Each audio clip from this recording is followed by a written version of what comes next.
Nana's asleep at the moment, so I'm being very quiet.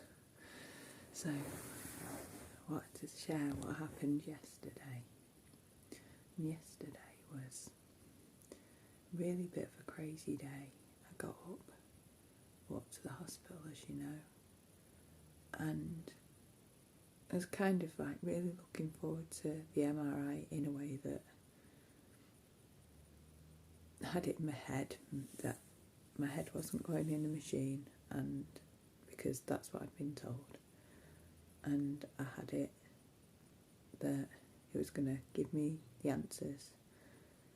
That it's almost like I haven't got actual voice questions apart from what's going on in there. Like, why is this pain in my back been here for like it's 5 years or something like that, you know? And I've been trying to explore that pain and get rid. I've learned to live with it. It has got worse, but you know, it'd be really nice to know what is there. You know, why is the pain there? What can I do about it? And I've looked at different things. So I really wanted this MRI. And I got in there and they were so fast. It was put your butt there, no there, no there, no there. And the bed was going up and I didn't realise. And then the bed was up and I was thinking, how did this happen? And it was all, the woman was not taking her time. She was quite fast. And I was early. And she wasn't explaining anything to me. And then she was saying, your head won't go in the machine. And then she put my head in. And then she took me out and then put my head in again after telling me it wouldn't go in. So I really wasn't impressed with her at all. And I felt lied to and I didn't trust her. And I didn't like being in that enclosed space, but it was the lies and stuff as well. So I was trying to get my head around what she was saying and trying to match it up with what's actually happening. And it wasn't working, which is why I left the MRI. And I said, look, stop, I want out of here, I don't care. So I got out, went, I had a think and I talked to Bev. And Bev explained how it wasn't my fault and that woman shouldn't be in the job, because to be in a job like that you've got to be aware there's people who do have anxiety, who do struggle with small spaces, who like to know what's actually going on. So after that thing, and then my aunt turned up, she was coming to help with like go to the pre-op to be an extra set of ears. I was really grateful for that. I had a little chat with my aunt and went off to the pre-op. I was trying to get hold, I thought if I just get hold of the oncology nurse, the cancer nurse, Sabine, who's my special nurse, and just talk and explain what had happened this morning and ask her what's, you know, because everyone's going, oh well, they can't, you know, they won't do the operation. I thought, no, that's not true. Dr. George said to me that the operation will be is usually just done, and it's only because of the other symptoms that I want you to have an MRI. And I said, oh, that's brilliant, thank you for listening, because he was the first doctor to listen to what I was saying and actually what I do something about it. So, and he was listening when it wasn't even in his job remit to listen to what I had to say. It was his job to do what he needed to do, which was nothing to do with what I was talking about. It was connected, but every time for the last so many years of knowing there was pre-cancer and me saying, this is what I know about this, and why don't you look at the two things together holistically? A body's a body, it's all within the same thing. What's going on? Can't they be connected? How do we know they're not connected? Can you do a blood test? And there was blood tests done, and they hadn't searched for the thing that showed them whether there's cancer or not, which is silly, but Nevertheless, I think they did the blood test to shut me up and not look for what they were supposed to look for, and I didn't realise until I saw my notes.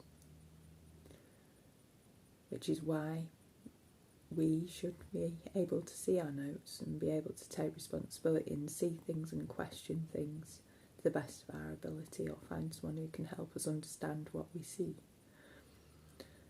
So after that, after Dr. George went out of his way and mentioned things and raised things with my doctor and sorted things and ensured that I got this MRI, I really did want to do it. So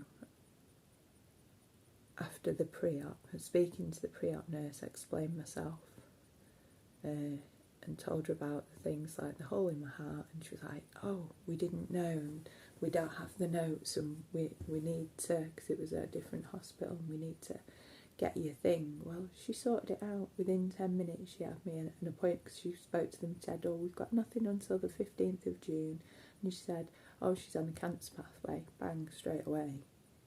Here, come back at 4 o'clock. It's like, wow.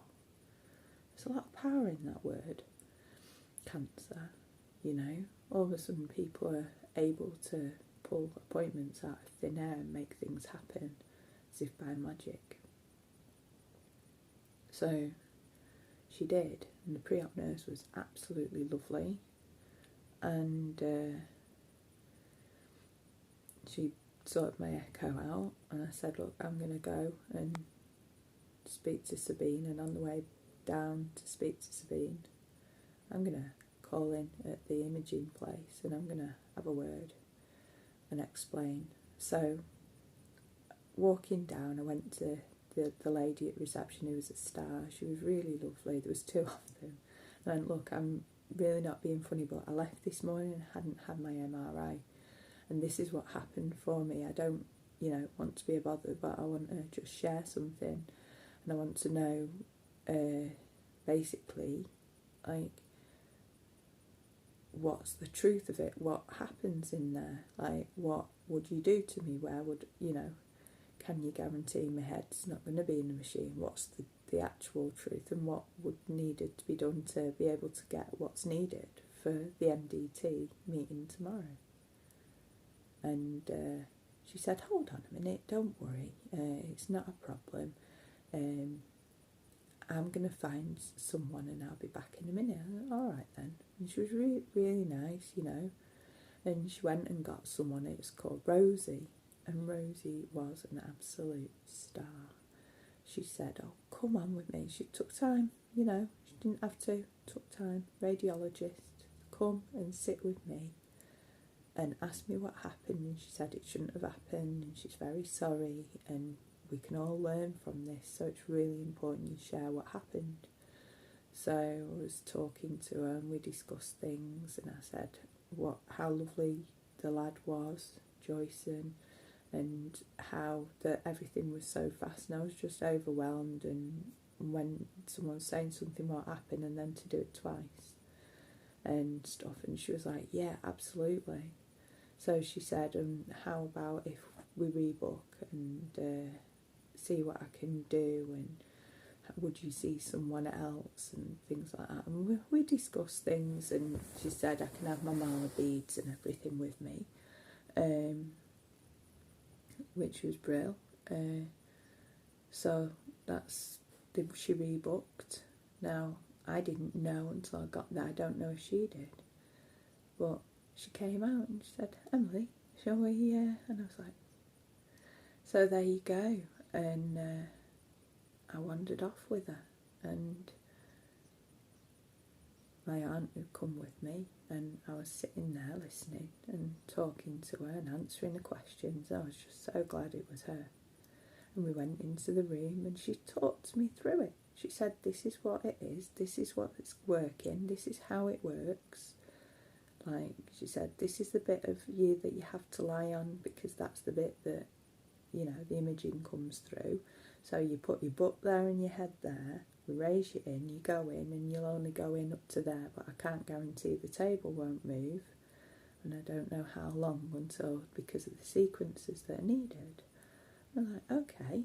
that's fine, and we'll give it a go. So we get in, and it got to the point where I felt like really kind of claustrophobic, and I was like, hold on a minute, can I just have a few minutes? And she goes, you know that if you come out, you still got to go back in again. I said, yeah, I'm just trying to get my head around things, because it had got to that point where I was almost reliving the morning experience in that just this second. So she pulled me out a little bit, which was all that was needed. It was just to get my head just to breathe, and then I was able to talk to her and just double things. And she said to me, she said, look, I promise this is what we're going to do, and anything at all you just say. And we took another pillow out, so my head was much lower, felt better. I was talking to her. I know that she was gonna